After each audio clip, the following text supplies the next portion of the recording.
Do you think I support that? I don't. I don't. I'm not even. I'm not I even don't. saying if you support it or So not. I'm simply here's the stating that thing. like Oh, go ahead. monologizing an entire region, gay people even, or homosexuality in general. I think that we can come to the agreement, and like we can talk about historically all you want, right? I think that in some cases, like that's true. In a lot of cases, like the way that this is perceived around the world, like Romans looked at it differently, Greeks looked at it differently, everybody's looked at it differently. But I'm talking about what's happening today. And if I'm looking at Yeah, those but cultures today, those are cultures that are oppressing people based off of their identity. And at well, a certain point, right now, the Palestinians don't. They don't have any structural governance to be able to do that, regardless. So there is no. There is no like gay oppression happening in Gaza, because the only oppression that's happening in Gaza is that Israel's lighting them on fire with regular frequency. and we're paying for it. Yes. So, um, in terms of like Islamist Yeah. fundamentalism, right? Yeah. In terms of Islamist fundamentalism, or the way that they, Mhm. the way that like you perceive Palestinians as viewing gay people, Yeah. There has never been an opportunity for Palestinian people to engage in queer liberation, because in the hierarchy of needs, the number one need for them is to stop Israel from killing them, is to stop Israel from dominating them, Mhm. since 1948, and even Right. before then as well. But after Israel was formed in 1948, that has been the game for the most part. They have never had an opportunity to even think about queer liberation. If your house is on fire, you're not going to be spending a whole lot of time thinking about the color of your curtains, right? And that's what this is. There's a much larger problem at hand. And this is precisely the reason why a lot of people actually never fully comprehend this. But a lot of leftists in the Western world do understand that intersectionality, and regardless of like the perceived queer phobia from Palestinians and Palestinian governance, they still, of course, offer solidarity. I said this earlier, and I think it's a take bear repeating. I'm in favor of Medicare for all and universal social safety nets in the United States of America unconditionally. I do not believe in refusing to offer, for example, any sort of health care to a person because they're a Nazi, even, right? That's an extreme case. I think that they deserve health care.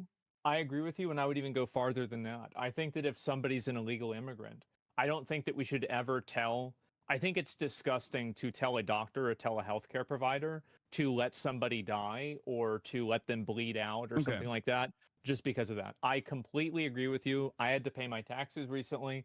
I'm sure you're probably about in the same place. It was 7 figures.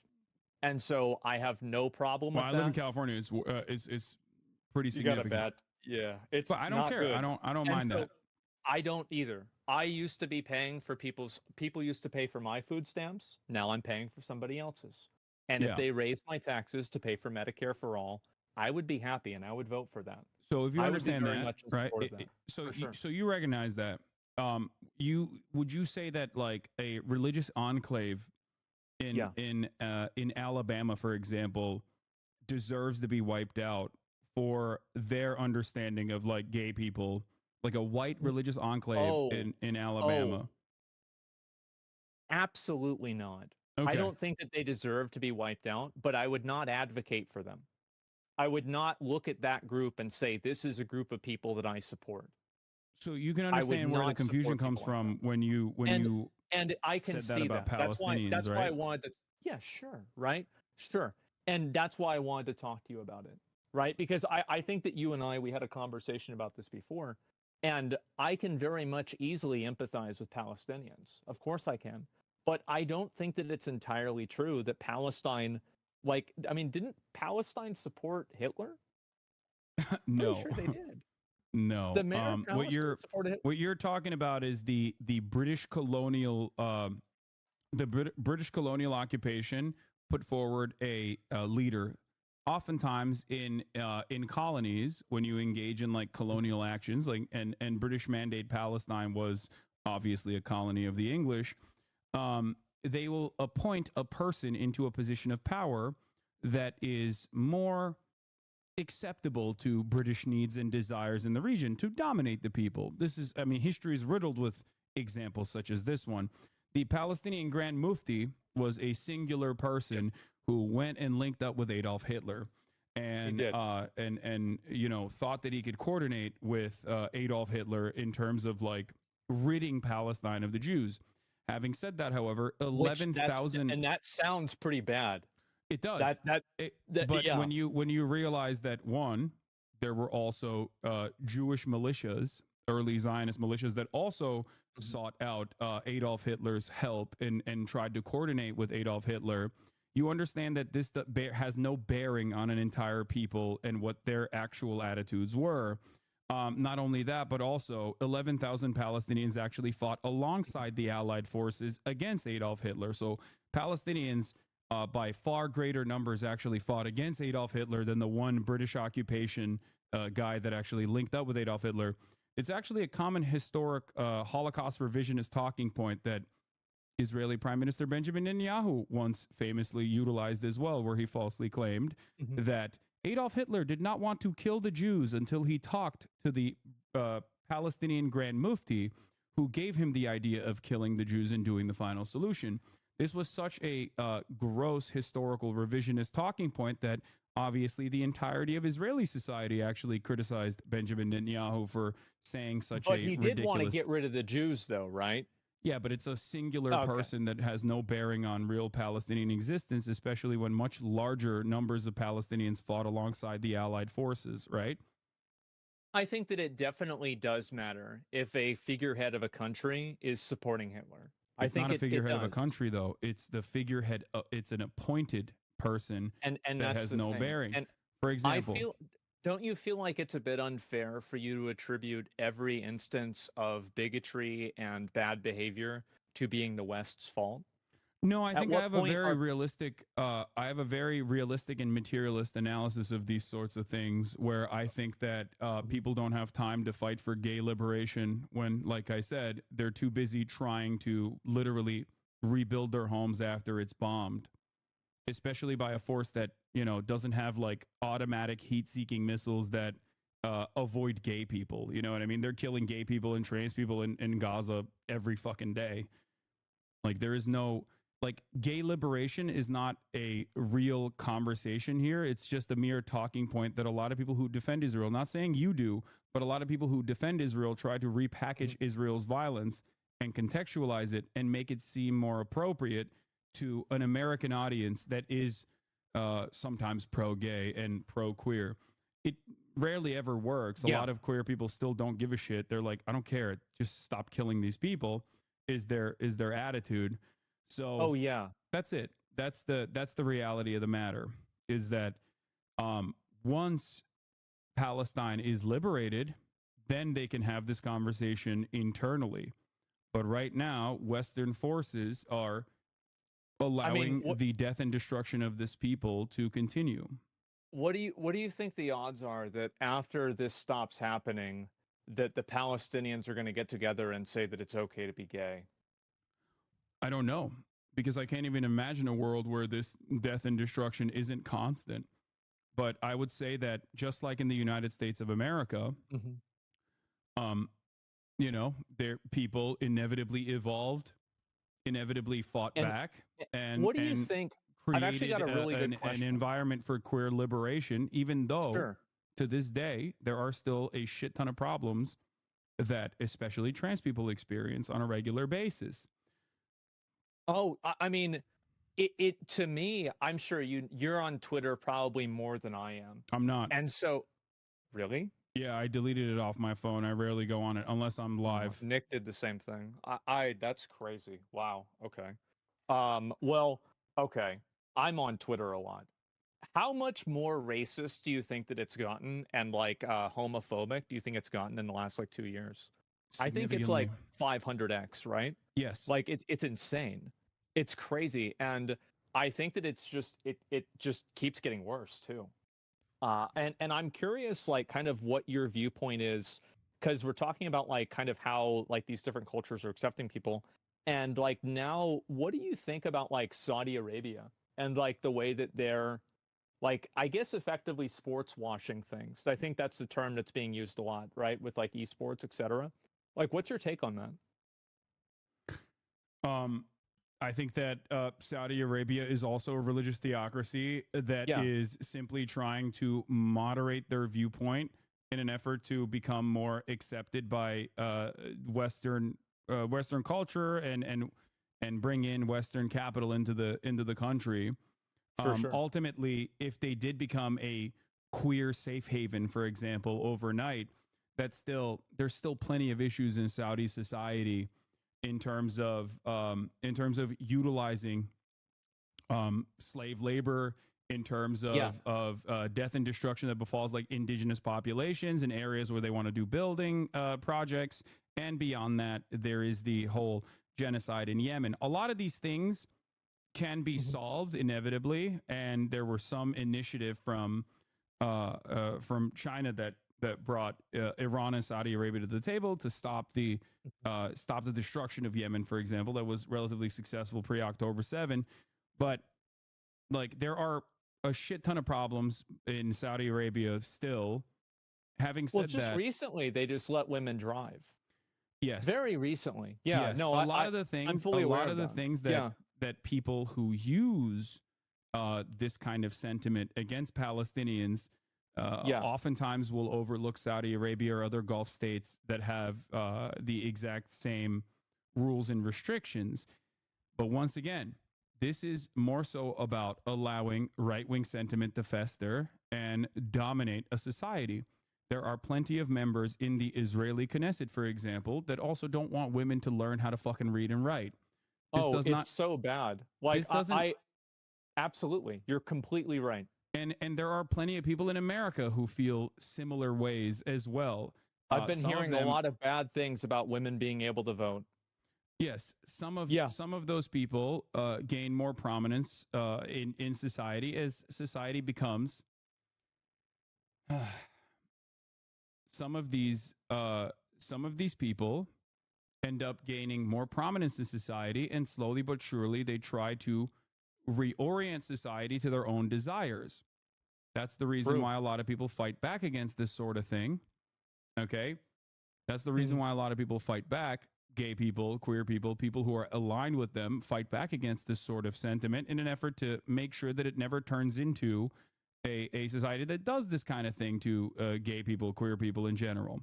So, Does it again? Well, we used to do it for a long time. I mean, gay marriage being legal is very, very recent. yes. And it's No, already, I totally support that. yeah. So, my point is, Yeah. we've never given the opportunity to many of these countries in the MENA region uh, to be able to have the freedom to continue developing and have their own civil liberties and have their own fight for civil liberties. And we will never be able to see what it would look like if they were given the opportunity without our intervention. We can only look to the past where that intervention wasn't as severe and point to a time when they were relatively open minded, especially in comparison to their European counterparts. But the way that we see what they do, okay, is never translated to the way that we operate here in the United States of America. How do I you think figure that that? dynamic. I think that dynamic stems from dehumanization of Arab people in general. That is unfortunately all too commonplace in Western media and in Western society. I think it happens a lot. I mean, like, and obviously, like after 9/11, I mean, I've, have a number of Arab friends and they've told me it was a very, very bad time. So I think that you're absolutely right about that. And it is problematic. I don't Okay. really think that I don't think that it's fair to say that, like, of course, like all people that are Arabs, and also like, really, it's not about being an Arab. It's about having a religious theocracy that enables you to dehumanize other people, Yeah, because you want to talk Palestinians about don't have a theocracy, by dehumanization. the way. Just so you understand, like they don't have anything. They don't have any sort of like real valid form of governance at all. They have never been allowed to have a real valid form of governance or any sort of autonomy or any sort of sovereignty, at least, especially since 1948. Sure. But like in all of the other places in the same area, pretty much all of them that are doing their own governance Mm-hmm. come to the same conclusion about gay people. Yeah. They pretty much, yeah, So, they do. okay. So this is really interesting that you're saying this because Yeah. you recognize that like a lot of those other Gulf states are in alignment with the United States of America and are allowed to operate in whichever ways they see fit, including but not limited to helping Israel, right? They get F-16s and fleets of American planes, and they get security contracts for their consistent maintenance of American interests in the region. Do you think I support that? I don't. I'm don't. not even don't. saying if you support it or So not. I'm simply here's the stating that thing. like Oh, go ahead. monopolizing an entire region of people and assuming that they all are operating on the same boundaries is incorrect. It would be akin Of course, to there's always going to be people that are like that. But I also think that they do the same thing to gay people. In the same way that like you're looking at everybody and they actually will do it. It doesn't matter whether a gay person is a good person or not. If they're gay in that culture, they can lose their life, they can go to jail, they'll have their Okay. life completely ruined. Okay, you understand that there's a difference between a sovereign nation state that has been a monarchy that America has like funded and allowed to foster with whatever kind of autonomy, sometimes impunity, as a matter of fact, versus like the Palestinian population, though, right? I think that definitely there's a big difference, but what I'm saying is that I don't think Okay. that difference has been manifested. Like the difference is that when you have a culture that is derivative off of a religion that I think is oppressive and it hasn't been modernized, you have people that are using it as a tool to oppress other people. I do genuinely think that cultures that are built off of religions like that are inferior. And I Okay. think that we've worked really hard to get away from that. And that work isn't done yet. I think it's still going on to this day. Okay. And it's disappointing for me because I've seen things go backwards a lot. I think in the Mhm. last 2 years, they've gone backwards in a tremendous way. You see it on social media. I saw like there was some bullshit thing about how 21% of Gen Z think Hitler had some good ideas. That's very concerning for me. It's extremely Mhm. concerning. Yeah, I mean it's a lack of education in It is, America. among It's other really things. bad. But once Yeah. again, like what you are what you're doing is something that I see a lot, which is Okay. a conflation of conservatism and reactionary ideals with members of an entire religion. So in the United States of America, right, you have really, really freakish religious guys, right? You have people who want basically the same governance that the Taliban has over Afghanistan, but in the United States of America. Like there are people like that. I think they've got a lot in common. Yeah. They do. So I think it's 9 out of 10. but then in the United States of America, I'm sure you know plenty of religious people who are very tolerant, even if not literally pro-gay and pro-trans. Even there are non-denominational Christian We've- churches, for example, that We've are seen a lot of that. And I would apply, I want to make sure that like, because I think a lot of times in conversations like this, there becomes like this othering of like Arabs or like Islam. I don't really see that as an othering. I think that there's a lot of overlap between Christianity and Islam, right? okay. Especially in terms of like, laws, et cetera, and things to believe. And I think that I would view a Christian, like one of these like super, like religious zealot Christian people, I would view them trying to push that on other people as the same type of basically inferior culture. I think that it is inferior. That's why we fought for years and years and years to get rid of it. Okay, so yeah, obviously chattel slavery was justified by Christianity, and chattel slavery was abolished with liberation theology, which is also Christianity. So Christianity, religion, played a formative role in both sides of chattel slavery, both in the justification and maintenance of it, but also played a formative role in the in the end, in the abolition of it, right? That's true, So, but I want to make so sure that we're drawing a distinction real quick between following a religion and then having a government that is a religious theocracy yeah. that bases its laws off of that religion. I think that most people that are of any religion just want to be able to get along. I Okay. think that's very much true. So, But the problem is that if you have a government that is based off of that religion, I can't think of a single government that's based off of a religion that isn't bad. well, I mean, Americans are the American Republican Party is desperately trying to bring that back as best as they can, but They're trying to make them. They've made it legal to teach that it's mandatory now to teach the Bible in Oklahoma. Yes. So you saw that, yeah, yeah, I did. So you understand that those are people, some of which are genuine like religious zealots, and others who are simply utilizing religion as a galvanizing factor to be like, see, I'm a religious person, right? Like, I think people that have we know different somebody aspirations. People have different motivations for why they advocate for certain things. Okay, so that very I think same that principle, that's very common. That people use religion as a tool to, like kind of enable that type of behavior. Great. So Sure. so herein lies a problem. Mm-hmm. That very same principle exists in the Muslim world, which is endlessly diverse, and there are, it's the fastest growing religion. It is. I think it might have actually overtaken Christianity in terms of numbers. And I think it's 1.6 billion now. That's and the number I last heard. and yeah, religious governance differs from country to country. I'm Turkish. I come from a country that is nowhere near as fundamentalist. It's supposed to be secular. Mm-hmm. Obviously, Recep Tayyip Erdogan is very similar to Donald Trump in terms of how he utilized Islam to make himself, to give himself a more prominent role in Turkish society, was able to both bastardize religion and also simultaneously use it for social repression, social oppression, and cultural repression in general. So I personally understand I've withstood the direct consequences of that, of a society being redesigned. And perhaps that is the reason why I know that there's a difference between simply monolithizing an entire religion versus people who are championing religion, Islam in this case, to meet their own authoritarian governance demands. And that's simply what it is. A lot of people don't like the way that their government operates. There are gay Muslims, there are queer Muslims, there are queer trans people.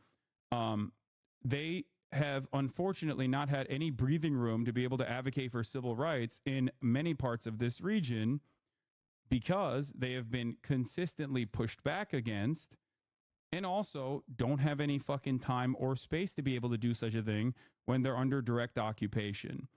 That's the issue. But would you come to the same conclusion that basing decisions off of that religion and making laws based off of that religion is a bad thing? Yeah, of course. I don't. What do you mean? Okay. I don't agree in theocracy at all. Awesome.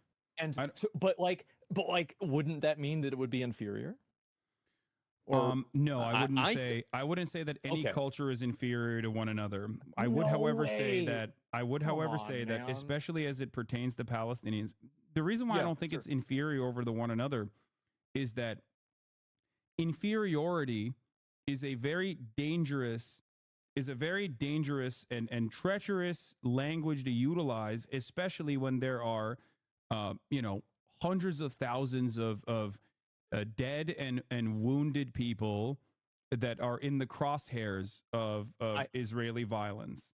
I think that it works. If this is a semantics issue, and if like me saying inferior, if you think that that's dehumanizing or problematic, then I don't necessarily completely agree, but I can see where you're coming from. Well, I would say worse, or you could replace that with any other word that is just like not as good as. Yeah. But of course that doesn't represent. But even then, it doesn't matter because then there's something that's better, right? The problem is American culture or like American actions are not necessarily better. That's my point. They on the basis of it's not even a question. If you have a country and a culture that allows somebody to get killed for their sexual orientation, that is a worse culture than a culture that doesn't. I think that there's literally there's no other way to look at it. There's something. So here's the thing. There's something that we do in the United States of America, or in the Western world especially, that creates this veneer, this aesthetic that we are somehow morally more progressive and more superior than other countries. I'll give you an example of Sure. I can talk about like gay rights in general, but beyond gay rights, one thing that I could talk about especially is for example, slavery, right? Sure. We often talk about gulags and slave labor being done in the USSR, in the Orient, like all the way over there, you and how brought it up damaging that earlier. is. Whereas It's like being slavery used now in Saudi Arabia. Yeah, exactly. sure. Whereas slavery is literally codified in the American Constitution under the 13th Amendment. It's just that slavery is appropriate as a mechanism of punishment for those who have done crimes. Another great example of this is bribery, right? We often look at like the barbaric nature of like Pakistani society or Indian society where bribery thrives. Sure. There's so much corruption. It's bribery. We have codified bribery under Was it lobbying? Under legal terms. Exactly. Right. Lobbying. Okay. So I see your point of view, but I don't agree with you about the slavery point. They used to take black people's teeth out of their mouths so they would give them to white people. We don't do that even to prisoners. No, I know, but it's still but slavery is still an inhumane practice, right? Like you understand that, you agree with that. I do, but I'm saying that the level and the severity of like the American like transatlantic slave trade is like several measures of worse than the way that prisoners are treated here. Of course. No, chattel slavery is a unique evil, and every single historian will agree with you on that front, that many cultures have practiced slavery throughout time, none of which as uniquely evil as chattel slavery, because there is obviously a like scientific racial aspect to it in terms of like indentured servitude. Indentured servitude, for example, did not mean that like your next of kin was also enslaved in a similar fashion, whereas chattel slavery is different because if you're black, that means you are inhumane. It means you're inferior.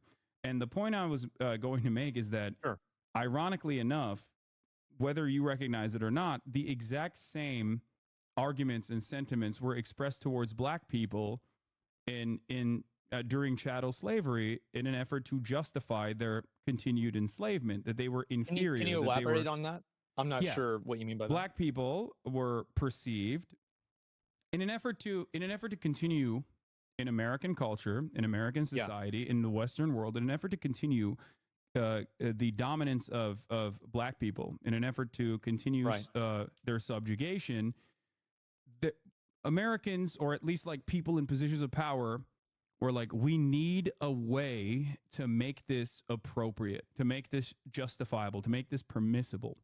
Because otherwise, if people start recognizing that these are human beings and not simply fucking capital, not simply animals or something even worse than animal, then they're going to start feeling bad, and people are going to fuck up the bag. It isn't new, right? It's not new. It wasn't the succession of kings back in the day. It was the divine succession of kings. No, yes and no. So the reason why I'm saying this, because we both recognize the uniqueness of chattel slavery.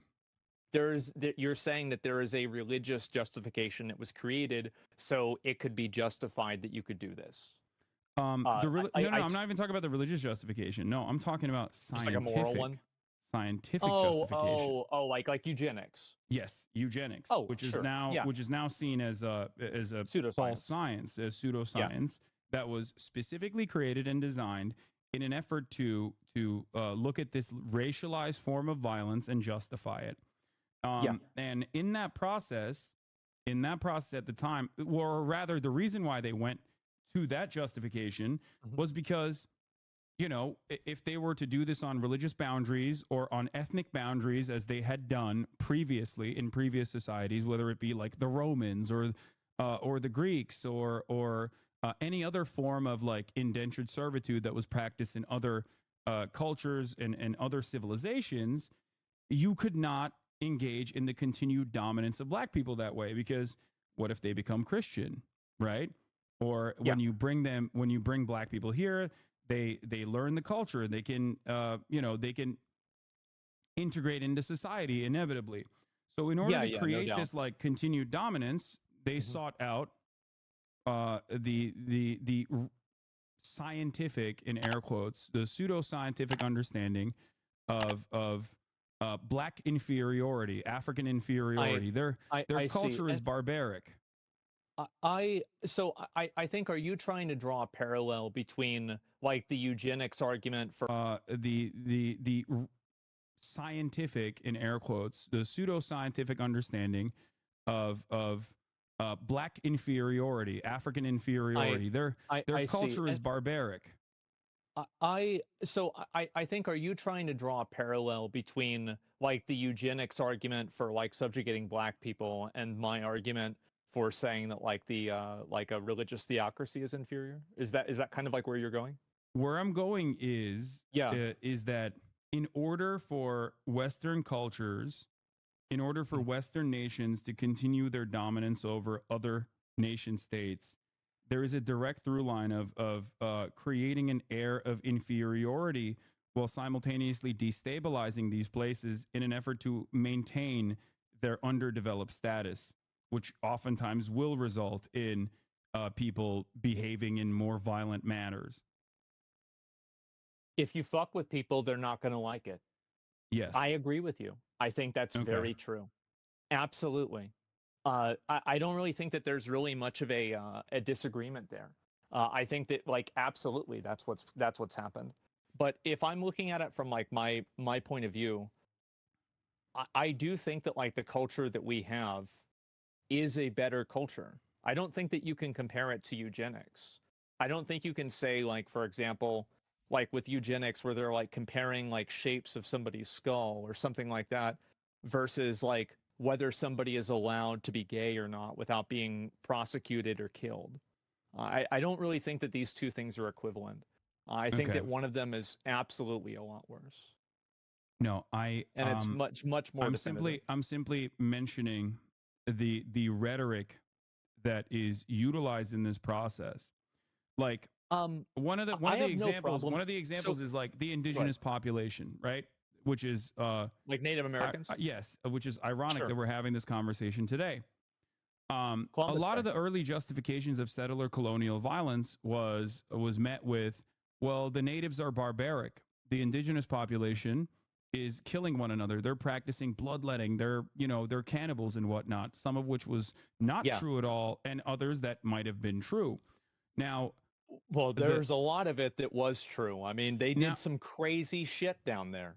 So ultimately, it still does not justify the inhumane and horrific practice of full-scale genocide, which is infinitely more barbaric than anything that you could than anything that you could basically say about the indigenous population, right?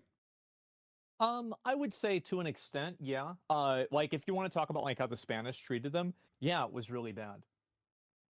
Okay, so Sure. it's a far greater evil, right? Like Right. instead of um fostering a non-hostile relationship with the indigenous population and collaborating with them, instead of doing that, full-scale domination and Mhm. ethnic cleansing is it was the far worse evil in that process, right? Because human beings are Um, still human uh, beings at the end of the day. You can like reason with them, you can talk to them. There is no greater evil in terms of like evil Olympics. Like mhm. genocide is up there. It's the worst thing you can do to a entire group of people. I You're totally right. Yeah. I completely agree with you because like yeah, you can't talk to them or anything like that. But what I'm saying is that I think that those people were killing others of them all the time. Like they were doing that too. This is I mean we're doing an evil tier list, right? Yeah. And so like you're saying that this one is kind of a little bit worse than the others. No, And I not a think that little bit. my No, no, no. I think far worse. okay, Far more I mean damaging. Far that's more fine. damaging historically and Mhm. throughout time. Like, I guess my argument is like, I Yeah. don't care if, like, for example, Jewish people in the Holocaust, like if they were homophobic, for example, like I don't think that would justify the Holocaust. No, You agree obviously with that, not. right? Okay. Yeah, of course not. Then what your statements about Palestinian culture and the reason why a lot of people on Twitter are mad at you now is a similar sentiment being expressed, whether it was inadvertent or not, that their inferior culture is being wiped out, and you don't care if an inferior culture is being wiped out. Like that's the. I'm not going to support a culture that demonizes and kills people for their identity. I'm never going to support a culture that does that. It doesn't matter whether it's Christian, Islamic, or anything atheist. Any time that a culture is killing people for their identity, that culture is evil, and they are committing an act of evil. It's completely indefensible. Well, you know, I think there are some issues with that sentiment, especially when you compare, for example, what the American government did in World War II. We support the Allied forces. We root for easy company, as my friend Felix Biederman always says, regardless of how America was segregated at the time, an incredibly unfair and inhumane practice, right? Americans were not exactly woke on gay people at the time. Americans were not exactly woke on black people at the time. There were horrifying things that we did to black soldiers in the aftermath of World War II, as a matter of fact. And we've gotten a lot better since then. But hold on. But ultimately, right, we still celebrate the Allied forces and their accomplishments in World War II, right? In defeating Adolf Hitler and liberating these concentration camps. The problem is, in terms of like the analysis, in terms of people resisting against like Israeli occupation, a similar dynamic exists. These are guys who I don't agree with in terms of their own domestic affairs, in terms of the way that they govern themselves. But the problem is they don't have, like, there is no opportunity for normal Palestinian civilians to go out and take it to the streets and like fight back against their own governments to be able to get to that point in terms of civil liberties for queer people. They've never had that opportunity. So I see it in the same exact way. Like, I ride for easy company, and I think that I am not going to sit here and criticize people resisting against the Israeli apartheid for that same exact reason, because it's a far greater evil than anything that people could potentially do. Genocide is the thing. It's the worst possible thing you can do to an entire population. But they would be doing the genocide to people based off of their identity. No, you can't imagine that, is what I'm saying. You can't, like, and you can't point to Saudi Arabia as a reason for why you think they would, especially when historically they haven't. And beyond that, there's never been an opportunity for them to be liberated so they could even fight back against so that normal Palestinians could fight back against, like, you know, whatever kind of religious oppression that might come afterwards. So your perspective is that you think that if Israel wasn't doing this, that Palestine would, like, basically progress through these social issues in the same way that we have. I think all people, when they no longer are subjects of colonial oppression, will inevitably come to that recognition, just like Americans did, where there is more breathing room, where there's more of an opportunity for people to fight back, in that, like, work their way through those hierarchical needs. And yes, queer liberation is a part of that. Feminism is a part of that. Feminist movements are a part of that, and that's how societies are allowed to evolve and you know, become a different version of what they once were.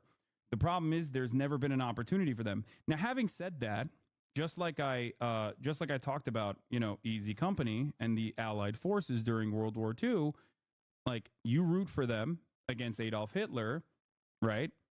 Because Adolf Hitler was doing a genocide. Mm-hmm. And that's the same principle here for the Palestinian liberation, is that regardless of what their attitude is, regardless of what their cultural attitude might be, the governance specifically, because Hamas in and of itself is an Islamist fundamentalist organization that has evolved throughout the years. But having said that, it is still, they're not. They're definitely guys who maybe I don't see the world in the same ways with, and don't agree with their form of like internal governance. But I'm not going to spend a lot of time on that because their primary. Bad. What?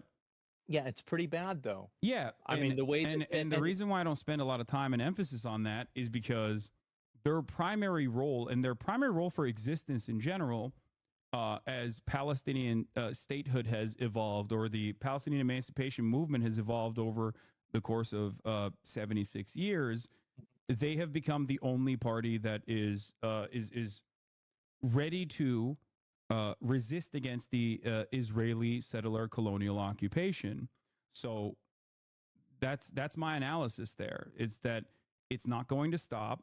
Palestinian people are going to continue to be mercilessly and ruthlessly dominated by the Israeli apartheid as they have historically. And I'm not going to fault and find ways in which, like, I'm not going to spend a lot of time on the disagreements that I have with either their tactics or even the way that they would potentially govern themselves, because I think it bears no basis in the grander scheme of things. I do criticize the tactics, especially that was the October 7th thing. I mean, a lot of random civilians and people that weren't involved were getting killed. It's evil when they do it, and it's evil when Israel does it. Yeah. But again, I think that was a terrible that's a great, thing. That's it. You made a great statement. I have also condemned the death and destruction of civilians. Now, but listen. Going back to the Nat Turner Rebellion, or the Haitian Revolution, or the Algerian Revolution, or the struggle against the apartheid in South Africa, history is riddled with violent actions that move the needle in terms of liberation. But when all is said and done, you don't think about the practice of putting a fucking tire around collaborators in apartheid South Africa and lighting them on fire. You think about how gross and inhumane the practice of the maintenance of the apartheid was. Because if you spent a whole lot of time on what the tactics of the liberation were, it would almost come across as a justification, right? And that's my point. Okay. So you think and I could see where somebody would think that. Sure, I could see where somebody would come from that perspective. I don't really think that it's justified at all. I don't think that we should be fucking with them. I don't think we should be funding Israel. I think it's disgusting. It's a waste of everybody's money. Like you were talking about universal health care earlier. I think it'd be a lot easier for us to do that if we weren't shipping a bunch of bombs and resources overseas to kill random people. I totally agree with you. But I very much think that it's wishful thinking that the moment that Israel stops attacking Palestine, or Palestine has some degree of independence, queer liberation is going to begin. I think that will only happen in the situation where a religious theocracy no longer exists in any capacity. Well, religious theocracy has never existed in Palestine regardless. They've never had a form of governance, let alone a religious theocracy, especially because do you think they're not making decisions based off of religion over there? Yeah, there is no religious theocracy at all. They're not like following the rule of Islam or anything like that, or whatever your understanding of a religious theocracy is. No, there are religious fundamentalists within the governance structure. But once again, it's not a part of the decision-making structure. So where do you think they got It is not a significant aspect of their. It's not a significant aspect of their day-to-day existence, because where do you think they got the idea to kill gay people then, or to put them in jail? Where did that idea come from? If it wasn't from religion. What do you mean? Well, where would it have come from? It is ultimately irrelevant in the grand scheme of things because they are still under a permanent occupation. That's my point. But it did come from. My point is that it came from a religion. Okay, religious theocracy is it's conservatism that you're criticizing, not specifically religious theocracy would be the final stage of conservatism in general. But what you're not recognizing in this process is that Palestinian civil governance, in terms of their mistreatment of gay people or anything like that, is totally and utterly irrelevant especially when the only thing that we are doing in terms of our intervention there is to literally galvanize people with some more fundamentalist, some more reactionary perspectives by killing every single person. True. So if I your completely agree with you. if your goal is to allow if your goal is to I guess abolish homophobia, destroy it, destroy queerphobia in general, you can't keep bombing these places. You need to allow these societies to redevelop, and then civil liberation will come. Just like in the United States of America, some form of that has existed, some form of that occurred because a lot of gay people and their allies fought long and hard, and inevitably in 2013 we allowed gay marriage to happen legally, right? Even though there's always going to be a constant push and pull, there are still plenty of people who are trying to take that back as well. But my solution for that is never to bomb and kill and massacre people who have these opinions. I don't think that that's the right option either, but I'm not going to support a culture of people where that is the default. And I don't think that it's as simple as saying that because we're bombing them and because this Maslow's hierarchy of needs is happening, that this is the outcome. They like, I don't really see how it's congruent. That you can see how it's inconsistent though, right? Because like you're saying that you don't want to bomb like a religious enclave, a white religious enclave in Alabama. I don't want to bomb support Israel. Them. But if they were being bombed, I don't think you would sit idly by. You say this is fucking completely inappropriate. You wouldn't be like, well, they're inferior in terms of their culture, so they kind of, you can make up your mind on whether they deserve it or not. But I don't remember the exact quote you said, but like I'm pretty sure it was something along the lines of like, they're gonna get wiped out, and because they're inferior, that's fine. So if you view your fellow American citizens as human beings, the Palestinians are no different in that regard. I think it's definitely different if you're talking about people that are from your country or not. Absolutely, it's different. Wait, why? Well, because they're part of your country, they're part of your culture. You're accountable to them in a completely different way. Like, of course, I'm going to feel more accountability and I'm going to care more about somebody who lives in my country than somebody that's across the world. Of course, I would think that. It's not even a question. No, they're not. Wait. But the underlying fundamentals here is that they're human beings with dreams, sure, and different opinions, or maybe even the same opinions and same exhibiting the same stages of life that you're exhibiting, and therefore all life must be cherished, and their lives should be no different in your analysis. If we're looking at like right and wrong, their lives are no different, even if they disagree fundamentally with you culturally. They don't deserve to be bombed. No, I don't want to have them bombed. Like, that's why I don't want to support Israel. I don't want to have anything to do with it. I don't want to support this. Okay, I want but to have Israel is still bombing them, and sure. and when you say one culture is inferior in the process of them being wiped out, saying that you're okay with them being wiped out and not saying that you support them makes it feel like you're fine with the way that things are unfolding. I don't want to involve and entangle the country in another issue like that. I don't want to be involved with it one way or another.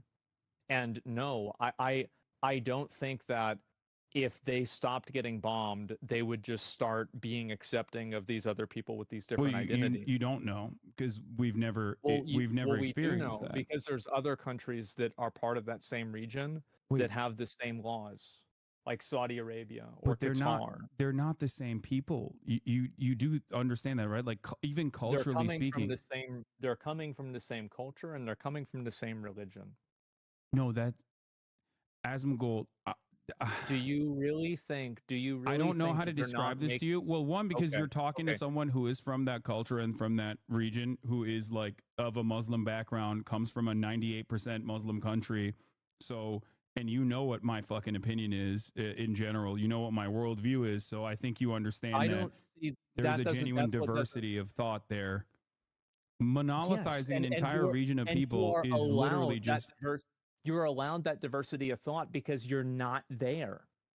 no, that's not true. There are plenty of Turkish people who fight back against the Turkish government currently, and Turkey was significantly more secular, many, many years ago before the Erdogan regime came through and utilized religion as a bastardized version of religion as a way to invoke social repression. Turkey is still far more modernized and far more tolerant than some of these counterparts that you're talking about.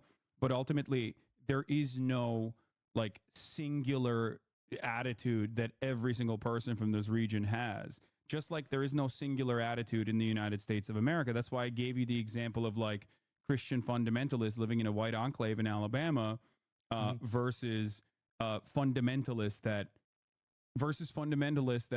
exist in the region. They are not like there is no unified monolithic understanding within the Muslim world. That is not the case at all. And there have been plenty of initiatives to fight against social repression in these countries. It's just that it is virtually impossible to successfully implement these sorts of strategies when you're too busy worrying about like if America is going to bomb you or not. That's the point. Or if America Do you think props Dubai up. is worried about America bombing them? Who? Dubai? Yeah. No, that Dubai is the other side of Dubai is the other side of the equation. That's the point.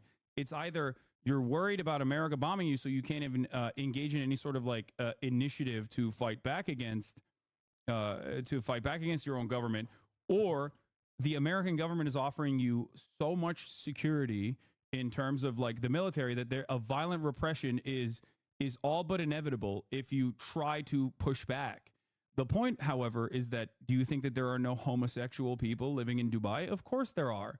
It's more so that they are repressed and are unable to fight back because America has propped up these monarchs and giving them a shit ton of weapons to be able to continue dominating their own citizens. I think that you blame too much of all of this on America. I think that America does play a role in Forget this. America. It doesn't matter. America is a catch-all term here. Like Sure. It's whoever is like offering religious fundamentalists an opportunity to continue dominating their own population. If it wasn't America, it'd be a different country if they were doing the same thing. It just happens to be that it is America right now because it is the global hegemonic superpower. Sure. Yeah. No, I see what you're saying. I think that the big problem is that if you have a religion and you are basing your culture off of that religion, and that religion is used to oppress people, that type of culture is inferior. And whether that changes in the future, whether anything happens in the past, is irrelevant. At this current point, the way that they handle things is awful. It is absolutely there is no, but awful. also again, we have to both recognize that like Palestinians are not handling anything but just a genocide right now. So there is no completely right. Okay, so when you recognize that, and you talk about the barbaric nature or the immoral nature of like Palestinian existence without analyzing it within the framework of 76 I never years said that it was barbaric or their existence. I said that their behavior and the way that they treat people is bad. It's extremely bad. And it's inferior to ours. It's not a real thing bad. at all. No, because it's not. You said they were inferior. I did. It is completely outside of the scope of Palestinians when they do not have any sort of sovereignty. I think you did use the term barbaric, if I'm not mistaken.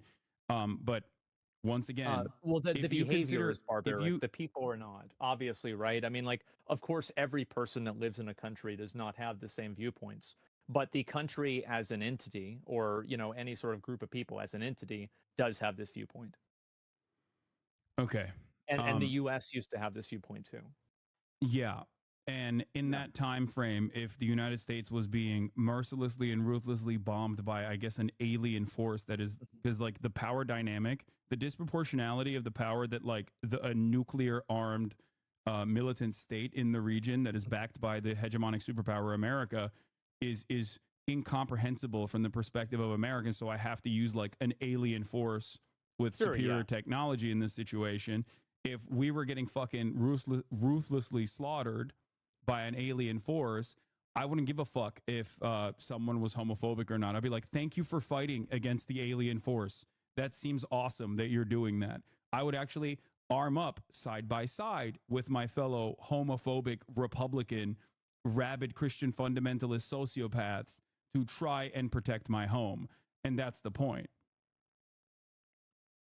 I think that that's probably true to an extent, but there's not really an alien invasion. I mean, that's not even what's happening. No, I know. The only reason why I'm using that as a hypothetical is because there is no world power that represents that disproportionality that America and Israel present over an occupied territory of Palestinians that literally cannot even engage in regular foreign trade.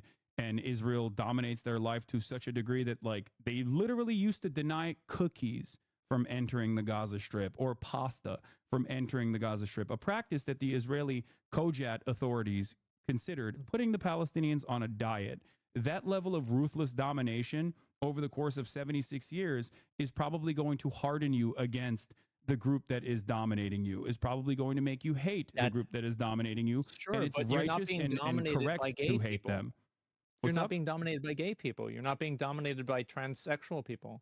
What? Like, I totally agree that, yes, of course, like, it makes sense. Gay people and trans people are not a part of what I'm saying.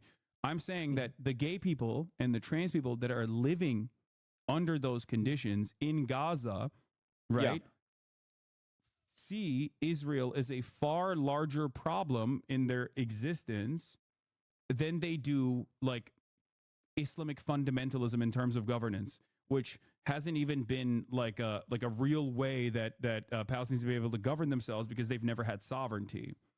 That's the point. And I talk to gay people in the region all the time. I talk to gay people in Lebanon. They have a similar opinion. It's not like Hezbollah is a fan of gay people in Lebanon. I've heard about that. Yes. Yeah, and yet they also view Israel as a far larger, far more violent, far more consequential force of evil than they do Hezbollah. Now, there are naysayers. You will find some people who are like, oh, I'm so glad that Israel is bombing Lebanon, as a Lebanese person, certainly. But that is the reality that unfolds time and time again. And there are a million historical examples and a million contemporary examples I can point to when a much larger sovereign nation comes in and blows up your house. All of a sudden, you're not thinking about sucking dick, okay? You're just not. You're not thinking about getting gender confirmation surgery or being able to fucking get your HRT on time. You're thinking, oh my God, my house exploded. What the fuck do I do? You're thinking, I have to run. And you're feeling grateful for people who are fighting back. That's just it. And that's the existence for Palestinian people. It's not necessarily that they are like monolithically barbaric or immoral or inferior to Western culture. It's just that they're busy being like, I want cookies sometimes. And that would be nice if I could get it. And that's on a good day, by the way.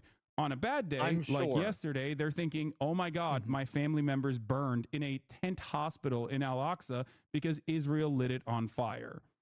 Well, who says Israel's good? Israel, like, I don't think anybody thinks Israel is good. But I'm just saying that, like, that culture, and, like, again, it's if not you go back that to it, culture is my point. You can't monolithize an entire group of people, Asmund. That's the point. No, you can't. But what you can say is that the people that are controlling it, like you said with Hezbollah, these people are not fans of this. And I'm not going to try to be guilt-tripped into picking the lesser of two evils.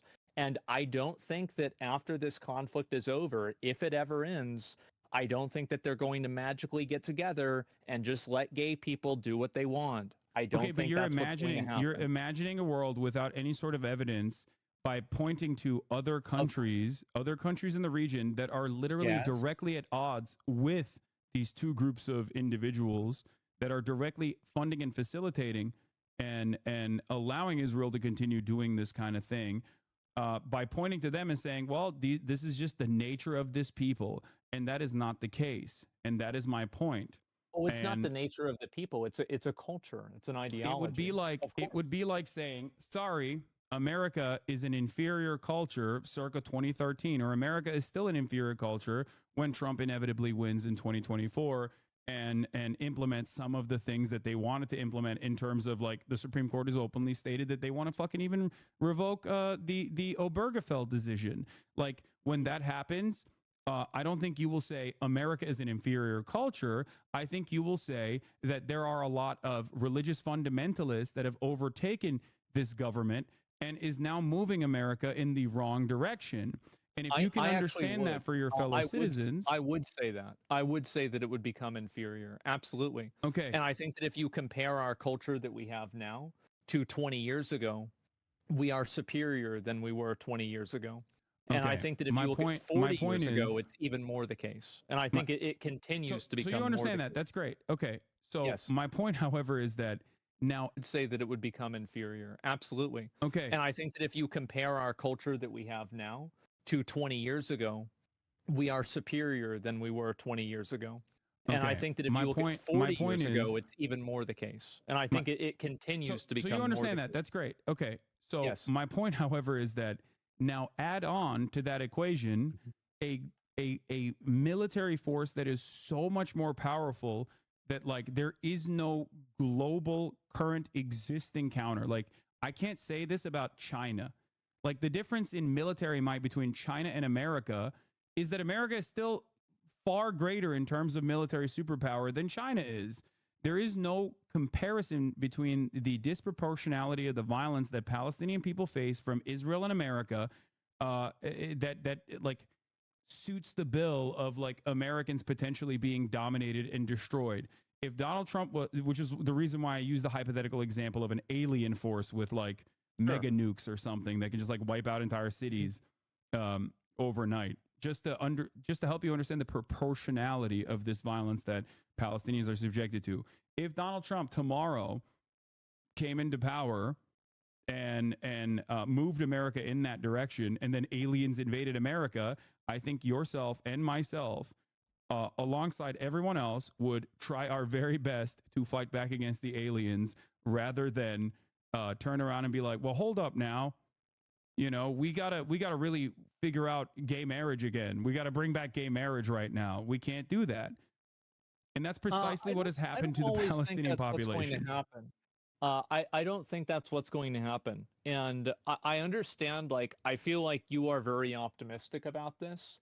I don't share that optimism. I'm not. I don't think that's I'm what, realistic because it bears no basis. Like, I don't know. the cultural hangups at this moment are utterly irrelevant. Just like African tribes and their practices of, like, maybe homophobia or whatever the fuck people said at the time, some of Very which was bad. true and some of which was not, It's bad. did not justify chattel slavery, or the Nat Turner Rebellion did not justify the reaction to continue the dominance and the practice of chattel I slavery. think that there's nobody, I don't think there's anybody that's, like, justifying any genocide, right? I'm not justifying. I don't think anybody would justify. I That's know, but crazy. I think that when you say that they're an Yeah. inferior culture and I won't defend them, understandably people think, oh, okay, so you don't have an issue with the way things are unfolding currently. I mean, I think that people are going to interpret things however they want to in order to make it seem like it's something that fits their worldview that they've already decided on. Fair, I think but that, yeah, would you say it's fair that people make that would make that assumption about your statements when there's an ongoing genocide that you consider to be you know, inappropriate and I think that, unjustifiable? yeah, no, I think that it's bad. For sure. Of course it's bad. Okay. People are going to look at that. They're going to look at what I say, and they're going to make their decision off of that for whatever reason, right? I have no idea. One thing that I've learned on the internet is that it doesn't matter what you say. Most people have already decided if you're right or wrong before they watch the clip. That's really the truth. So I'm not really that concerned about that. Of course, I don't support killing random fucking people, right? Nobody supports killing random fucking people. But if you're talking about supporting a country and supporting a government or like a group that is in power, I would absolutely not support one that uses that power to oppress people based off of their identity. I That's think that, that's fine, and but like I I said, really hope. there has not been Here's the thing. a single moment where the Palestinians have had any breathing room outside of like Israeli occupation where they have engaged in this sort of self-governance that you speak of. So it doesn't And necessarily matter in the grand scheme of things where there's an active genocide going on. here's the thing. I really hope that we can end the genocide. The Palestinians will be able to make their own decisions, and we'll see which one of us is right about this. Okay. I do. That's my perspective. Okay. Because but I it don't bears think no, I don't think I can convince you, and I don't think you can really convince me about this. But I think that we do agree. No. I'm saying that it doesn't doing this matter. is- To me, it doesn't matter go because ahead. it's not because I don't care about queer liberation. Of course I do. But I understand, as do you, by the way, that genocide is the far greater evil, that it bears no basis in my analysis on whether genocide is right or wrong, as do you also admit.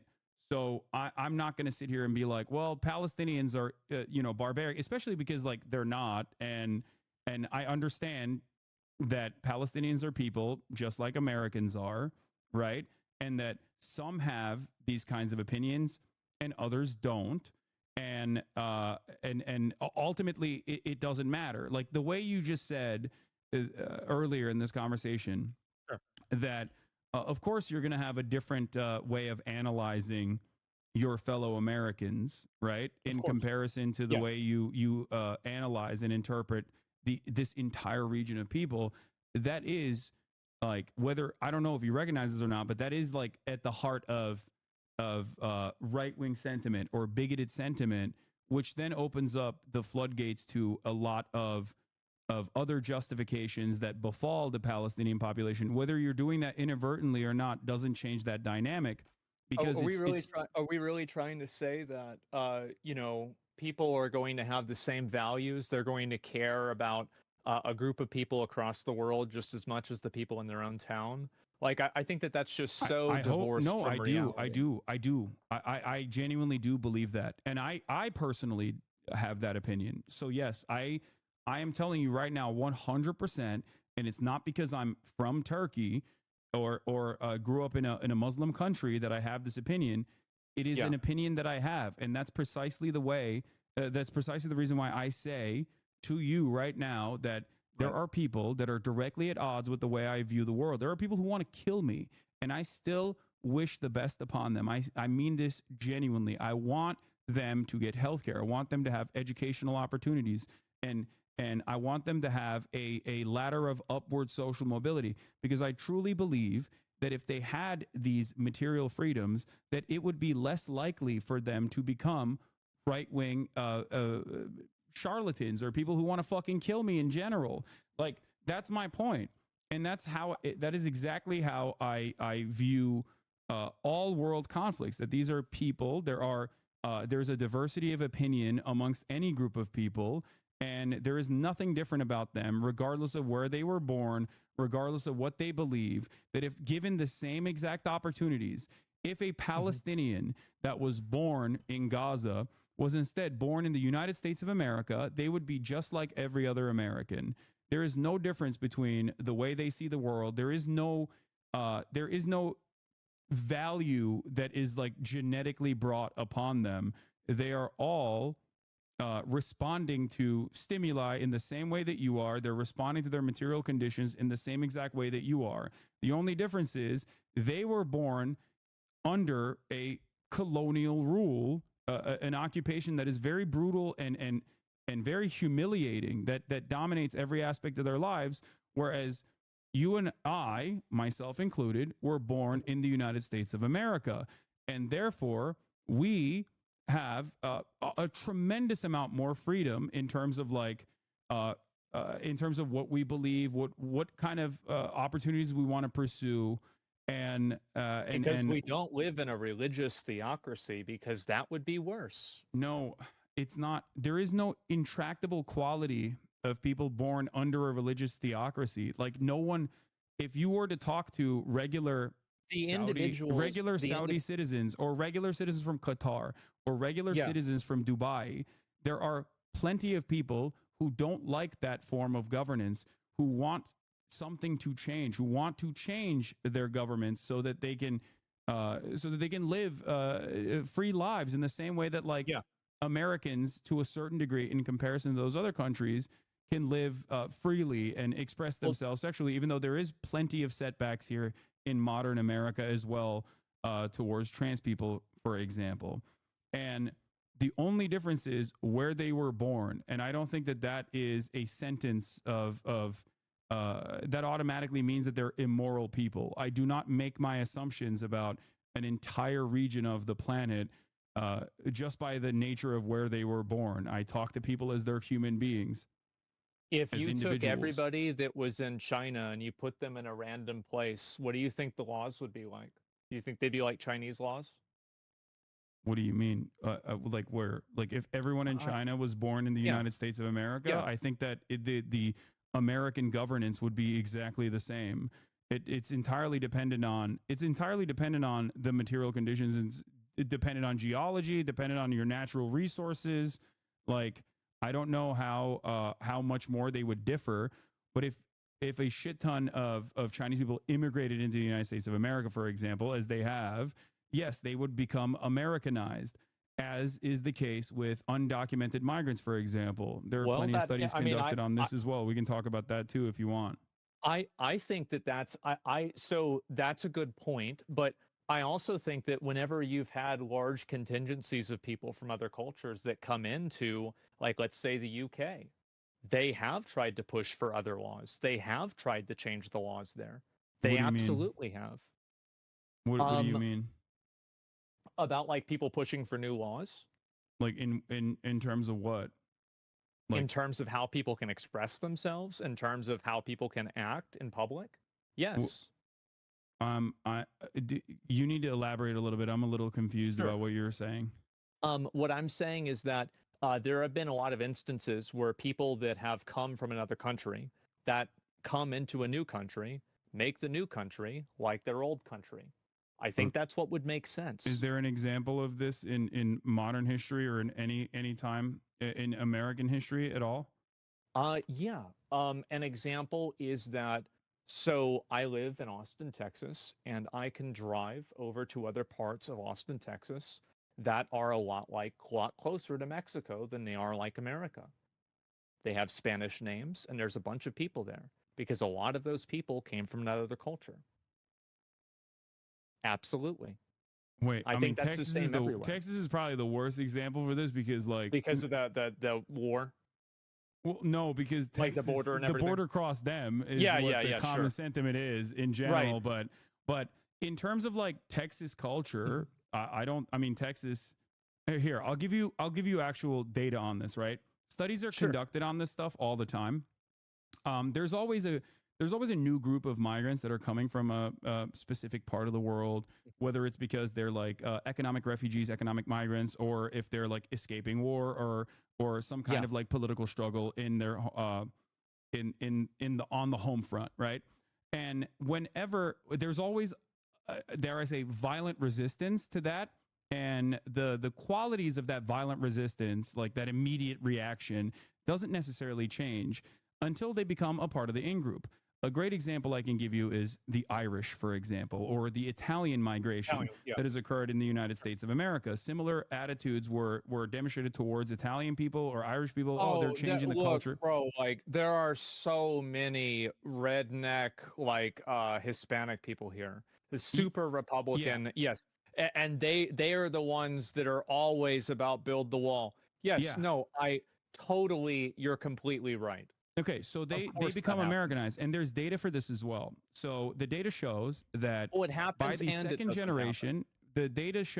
second generation, regardless of where people are coming from, whether it's Guatemala, whether it's Mexico, whether it's a Latin American country or Norway, by the second generation, or China, Americans assimilate almost completely. And by the third generation, they have completely assimilated. And there are examples of this around you that you can probably point to, people that are maybe 2 generations removed from being fresh off the boat, or 1 generation removed from being fresh off the boat, that are impossible to associate with anything but American culture. The people that We you had in meet my on high school, we had a lot of Eric Hernandez's.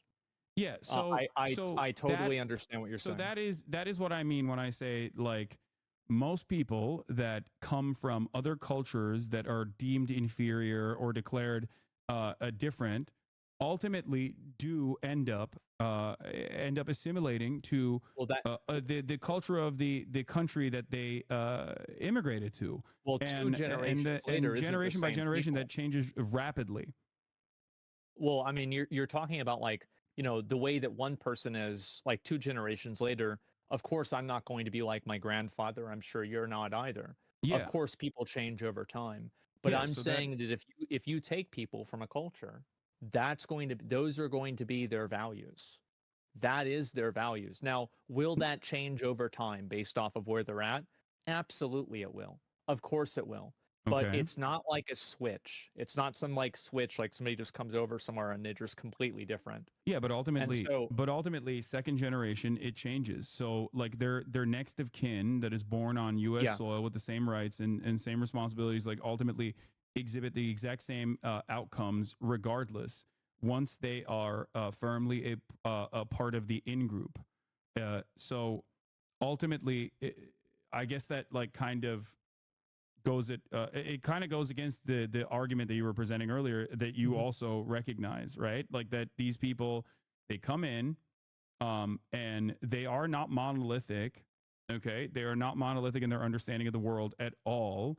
And while there might be some cultural differences, ultimately nothing like inferior or superior to one another. Oh, I don't no, I don't personally know engage about in that. that.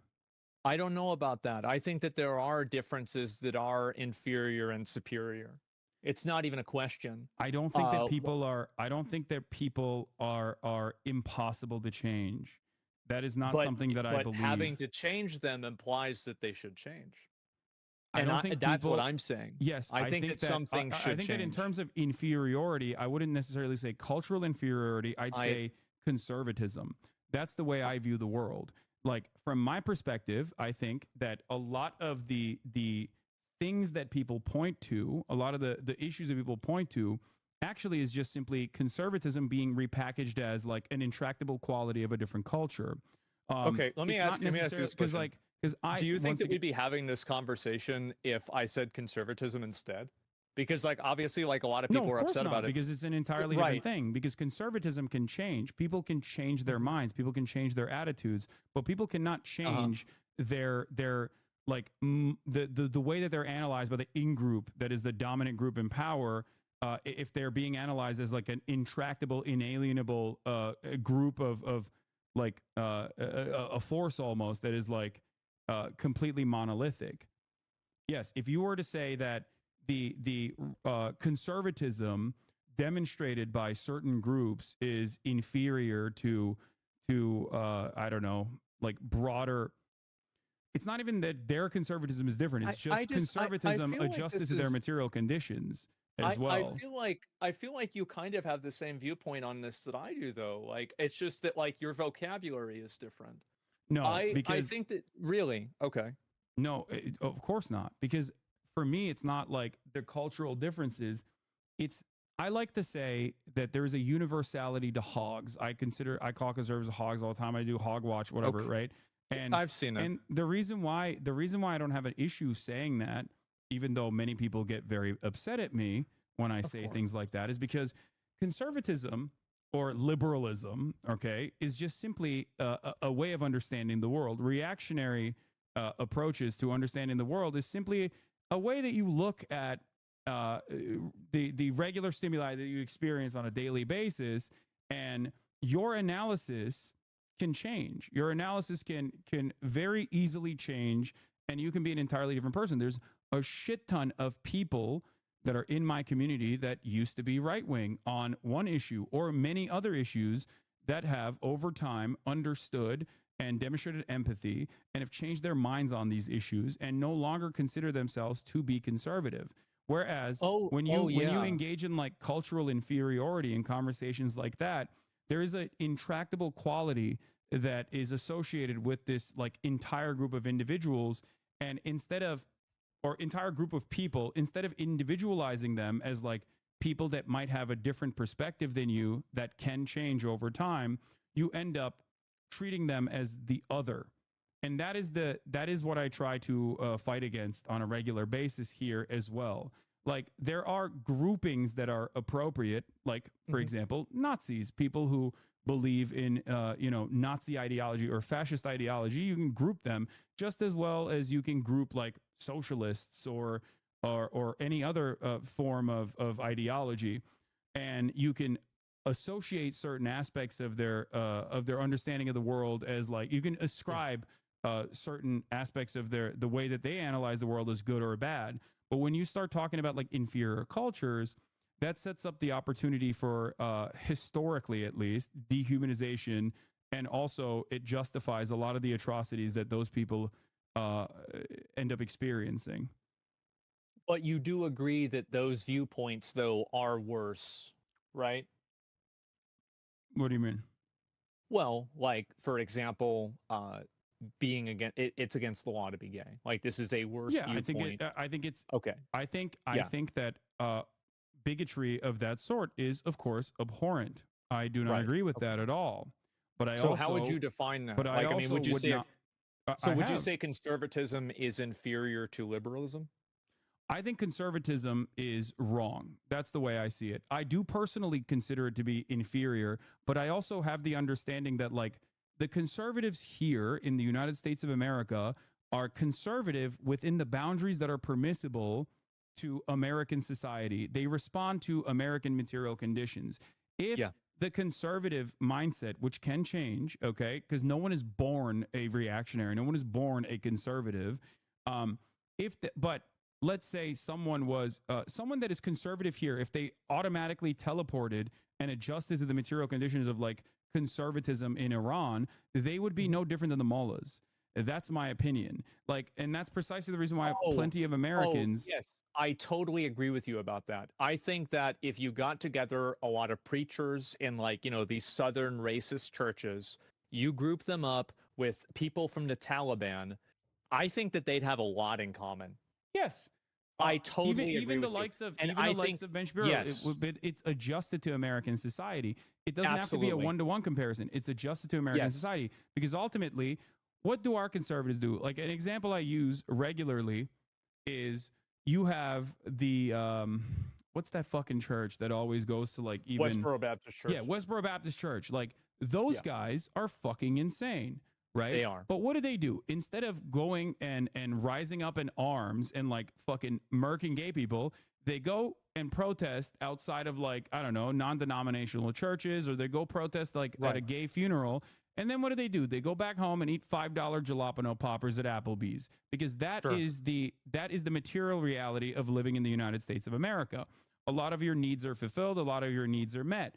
If the dynamic was that America resembled, I don't know, the Korengal Valley, or America resembled fucking the material conditions of like a Gaza, you bet your fucking ass that those guys would absolutely, or Iran is a better example in this circumstance, they would be doing the same shit.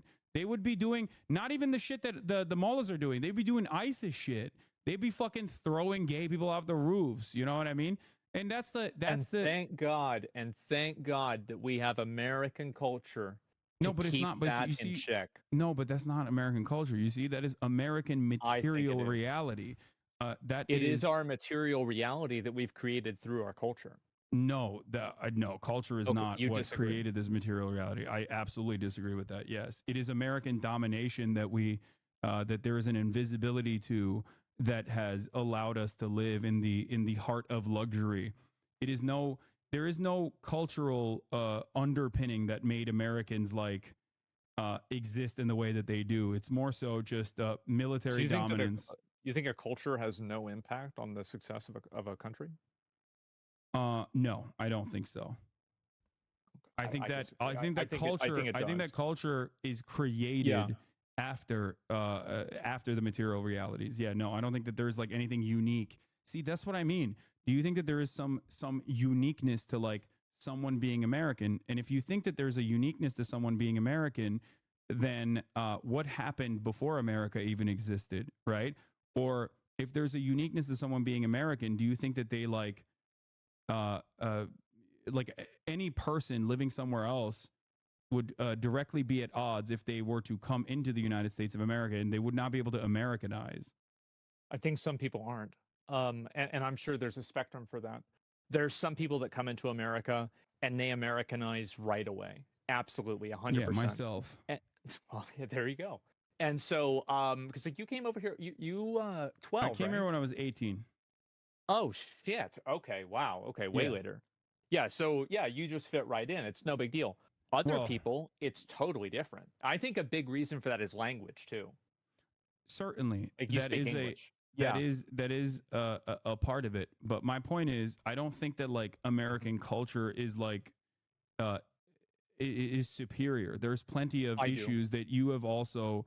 Yes. There's plenty of issues that you've also mentioned in American culture that makes it, there's plenty of issues with American governance right now that I don't think it like America is a superior culture at all.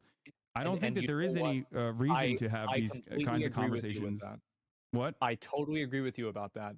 And I think that the evidence that it's a superior and great culture is the fact that we can talk about those things openly without any fear of negative repercussions. Well, I think it is.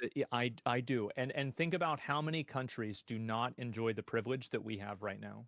yeah, and it's that because is why I think that our they're culture is they're great. constantly. If we're talking about like countries in the global south, that is directly a consequence of being under constant domination. That's the whole point. Oh, I mean, come on. We both know that there's No, plenty that of is countries that are 100%. not under. Well, what about China? What about Russia? Right? No, I mean, that's a great that. Okay, you just brought up a great ahead. example. You Yeah. brought up a great example. Okay, America, and you will see this. We're starting to experience this right now, but you will probably start seeing this a little bit more. Has not had the bountiful and fully liberated attitude towards our First Amendment throughout even American history. And that is going to come back right now. The only reason why America gets to be the way it is because it was the domineering force on the planet for a very long time without any sort of real threat. During the Cold War era, we had the McCarthy trials. Being a communist is still technically illegal in the books, but no one really applies it. Is that true? I've never heard that. Yeah. The I'll take your Espionage word for Act it. was That the sounds insane. The Espionage Act was directly designed during World War II in an effort to stop people from speaking out against the war efforts. Like, so Sure. even throughout American history during the Cold War and even before that during World War II and even World War I, there were plenty of instances where naysayers were actually jailed. Something that seems insane to contend with now in current American existence, right? Yeah. Exactly. Horrible. And yet, historically speaking, revolutionary figures have not only been imprisoned, but also been assassinated by the American state, specifically black revolutionary figures in our history. And that was because... Or attempted to assassinate, like with Martin Luther King. Yeah. So, he was assassinated.